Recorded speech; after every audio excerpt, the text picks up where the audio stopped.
Hi, welcome back to channel TrainStation2. Alright, so really happy to share you managed to get first in the third competitions and we managed to get both legendary trains. Started really early for this competition by accident. So accidentally click on the app itself and without realizing it's already past the starting time of the competition. So unfortunately, we started just 1 hour after the competition itself. So that makes this competition really extremely tough. All thanks to that legendary I claimed halfway with 100 EP per job that actually propels me up the ranking chart. Alright, so do collect lots of gold wherever possible, and of course, with the promotions in the level ups, you get some coins, but it's really very little. So make sure you collect every 4 hourly.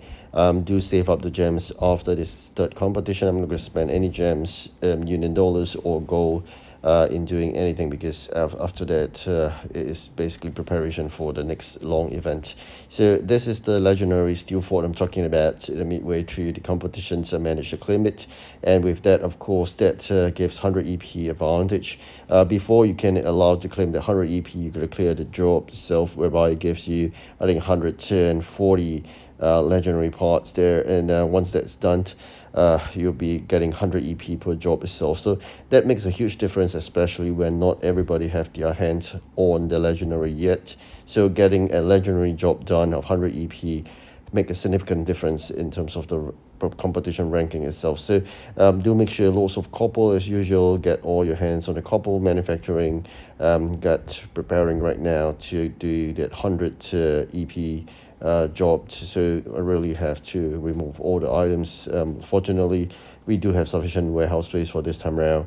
That actually prepares for the finale in claiming EP of 100. So that's steel fort, and of course eventually the peacemaker. I'll come to that later tail end of this video, but for now you can see that job is just between 140 legendary parts delivery and of course subsequently 100 EP. You may be wondering why there was such a requirement, because end of the day, if you look at the shop itself, for those pay to win, I think they can get the train. That's the reason why. But of course, if you met with free to play like myself, unlikely we have the legendary. So that gives us some time, get ready for the competitions and to claim that legendary. That also motivated us basically to spend real money in order to get the legendary. So this is all the pixels plan to getting you to spend money. But of course, like I try to prove to you time and again, every single event is possible to get first without spending a single cent in the game itself. So I'm free to play. If I can do it, you can too. So you're just gonna follow a few quick steps.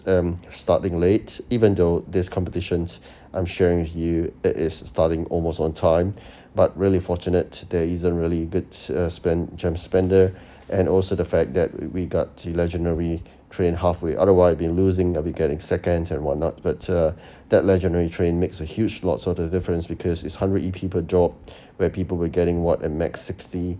And it takes a long while. For me, it is really fast because 100 EP jobs plus the basically capacity upgrades of the innovation center using dollars spending on legendary, that makes like every single hour we complete the 100 EP.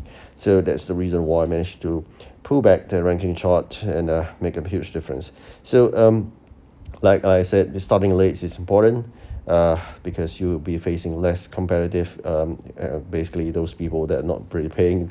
And of course, second, you really have to keep on manufacturing in terms of your event factories as well as your non-event factories. Warehouse space I know is a problem.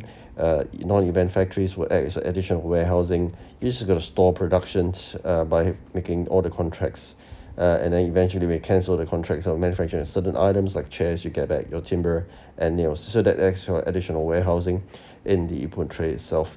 The other thing is really going to plan what you're going to deliver next. So always before you send out dispatches, do grab the materials, right? Then of course, zinc will take you 50 minutes. Basically, you're going to spend a bit more time doing that, and then the rest of the materials is 3 minutes. So if you really were doing zinc collections, then you can do 5 rounds of other items like this. it's only 3 minutes, right? So 3 times 5, 15 minutes, you get zinc and can send out all the dispatches at one shot again. So that saves you time again. So of course, the other things that required, it depends. But really storing me in terms of the progress will be the epic job. We have two legendaries, but we don't have any epic trains. So that makes a huge difference. But I have a choice there, if you've seen, also called explained to you earlier. In order to get 100 EP jobs completed as soon as possible, I got to claim that legendary train. I have no choice. All right, so you can see very beautiful train just now, how the new train was moving. Then back to this, like I said, really thankful for this, and we managed to really climb to the top. And of course, with the end of the events, we know we have created a huge gap there, and we managed to claim the 1000 event coin train. Really happy. This is fantastic, Peacemaker. The other legendary with the 1000 event coin, the earlier one was 4000 event keys. So of course, I'm going to spend the remaining 50 coins into getting more gold. And of course, hopefully we can do some upgrades of the other legendary. I'm hoping to get an 80 capacity full for the last region. All right, so thank you so much for watching, and have a good rest, and good luck for the next competition. Goodbye.